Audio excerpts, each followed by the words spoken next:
This is probably one of the most important videos on this channel, as I will be talking about the God signal that exists within all human beings and that everyone without exception can feel it, including you who are watching this video right now, living with it day after day, and may have overlooked this beautiful feeling that dwells in all human hearts and connects us with God.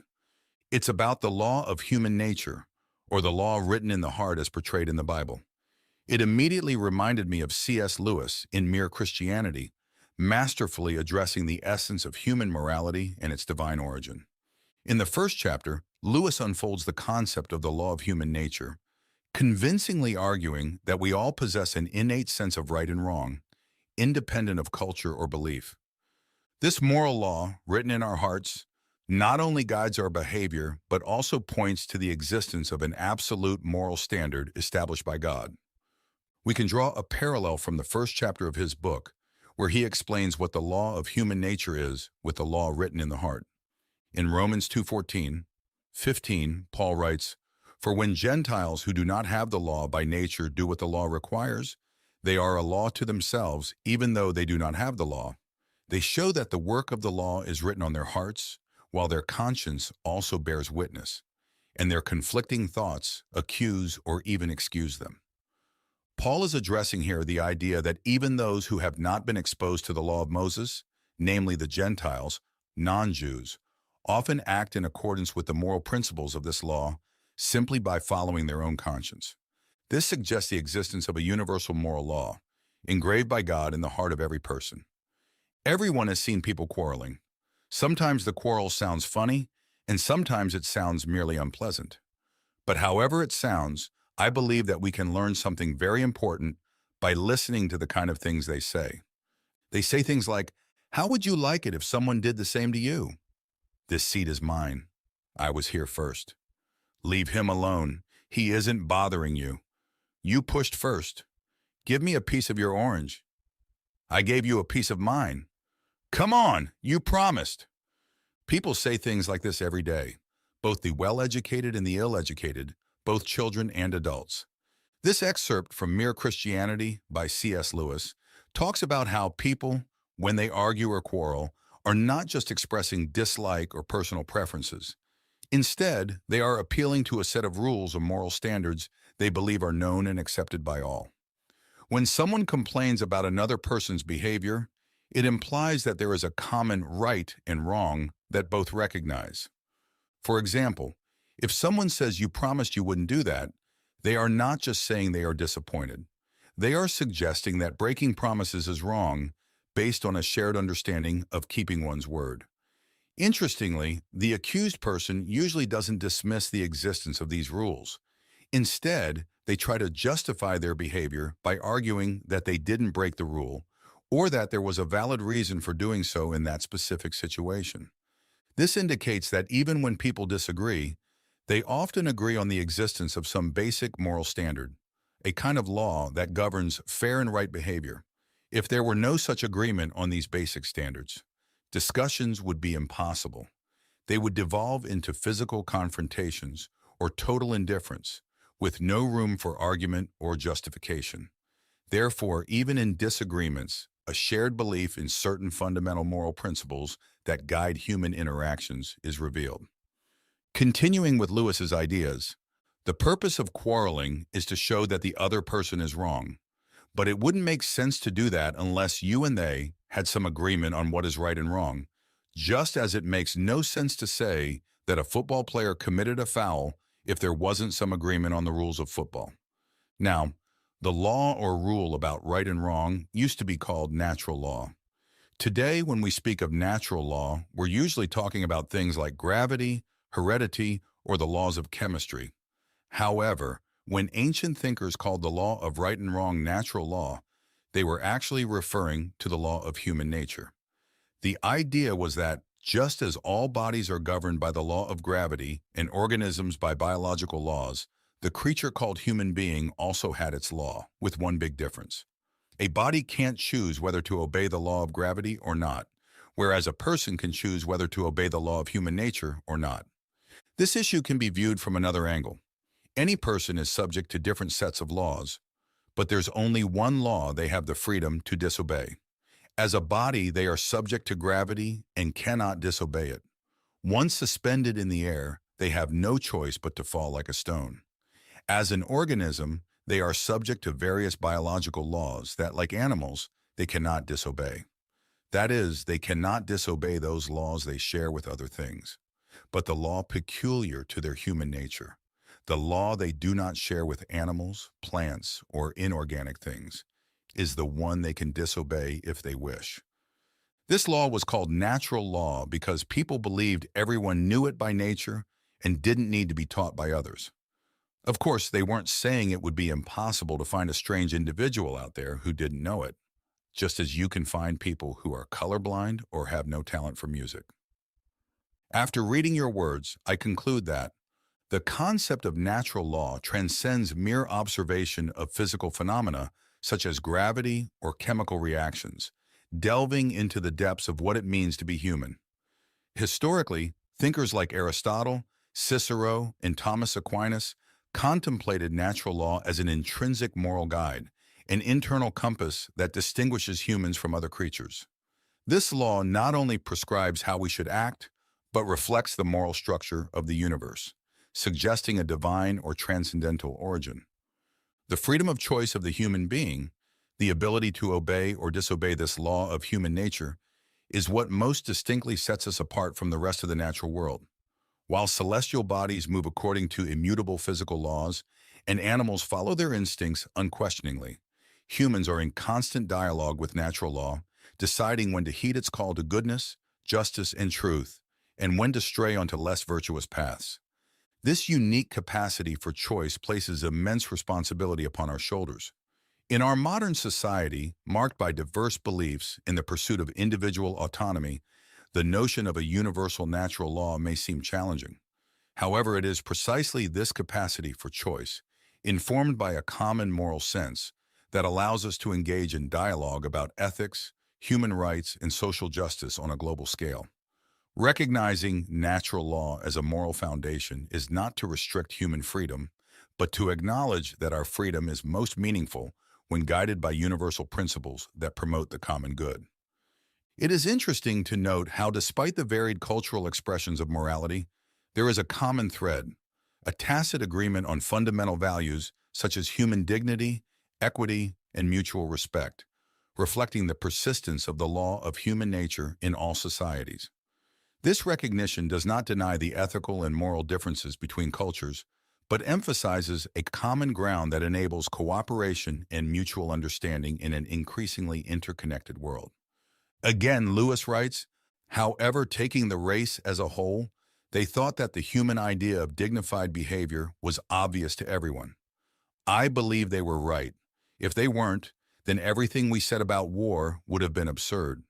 What sense would it make to say the enemy is wrong if what is right isn't something real that, deep down, the Nazis knew just as well as we did and had a duty to put into practice? If they hadn't had a notion of what we meant by right and wrong, then as much as we continued to fight them, we couldn't blame them any more for it than for the color of their hair. I know some people consider natural law or the law of dignified behavior, known to all men, unfounded because various civilizations and peoples of various times have erected very different moral doctrines. But this is not true. It's true that there are differences between their moralities, but these have never amounted to a total difference.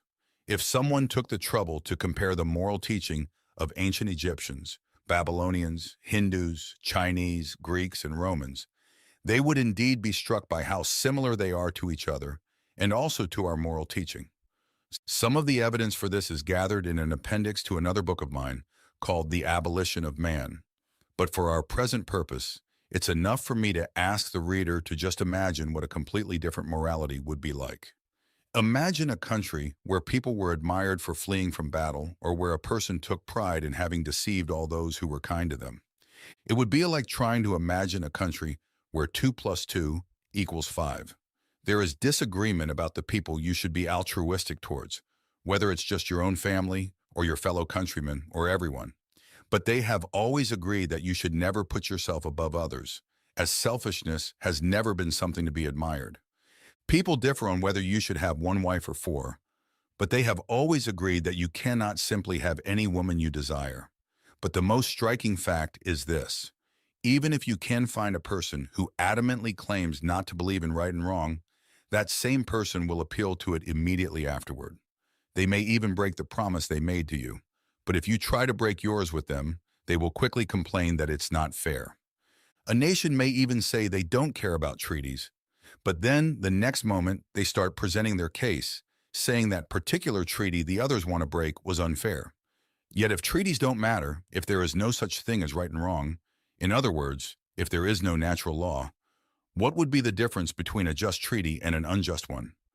Wasn't it they themselves who betrayed it, showing that as much as they speak against it, they know natural law just like anyone else? Lewis uses the example of World War II and the fight against the Nazis to illustrate his point. He questions how we could judge the actions of the Nazis as wrong if there were no objective and universally recognized moral standard. Without such a standard, war would be reduced to a mere dispute of preferences, without a moral basis to assert that one party was right and the other wrong.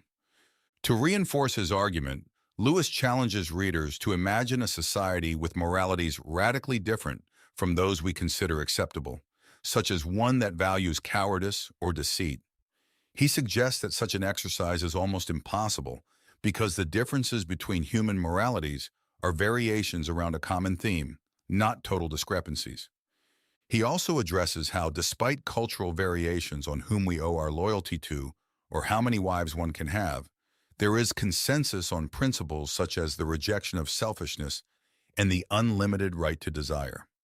This similarity in moral foundations across distinct cultures points to natural law as a universal truth. Finally, Lewis argues that even those who deny the existence of objective right and wrong ultimately invoke these concepts in their own arguments, revealing a contradiction that confirms the undeniable presence of natural law.